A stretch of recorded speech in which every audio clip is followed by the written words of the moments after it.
យើងចេញមកពីគ្រួសារនេះអត់សំណាងយើងស្ដួចស្ដើងជាងគេបន្តិចមែន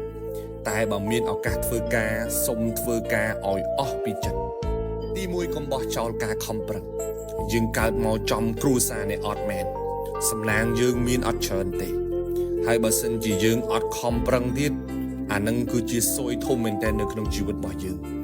ងចេញពីគ្រួសារនេះអត់តែកុំបោះចោលការខំប្រឹងរបស់យើងឲ្យសោះគ្រូខ្ញុំក៏ផ្ដាំថាភ្លៀងនៅលើដំបូលផ្ទះអ្នកមានភ្លៀងនោះក៏ធ្លាក់លើដំបូលផ្ទះយើងដែរដំបូលគេធំទឹកផ្ទះគេបបោគេមិនត្រង់ក៏បានដែរប៉ុន្តែដំបូលផ្ទះយើងតូចបើសិនជាយើងខ្នះខ្នែងជាងគេបន្តិចយើងអាចសល់ទឹកខ្លះសម្រាប់ប្រើដែរយើងចេញពីតកូលអ្នកខ្សត់សំណាងយើងគឺស្ដួចស្ដើងជាងគេទៅហើយឱកាសយើងក៏តិចតួចជាងគេដែរប៉ុន្តែបើយើងផ្ដេកផ្ដួលមិនចាប់យកឱកាសតូចទាំងអស់នឹងយើងអត់ខ្វល់ជាមួយវាទៀត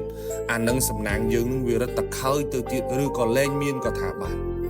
យើងខ្សត់ទ្រពតែកុំឲ្យខ្សត់ការខិតខំប្រឹងប្រែងសោះទី2កុំបោះចោលគំនិតវិជ្ជមានរបស់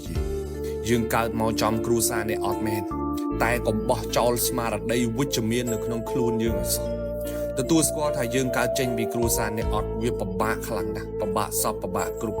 សម្ពាធក៏ច្រើនសម្ពាយក៏ច្រើនអំរែកក៏ធំ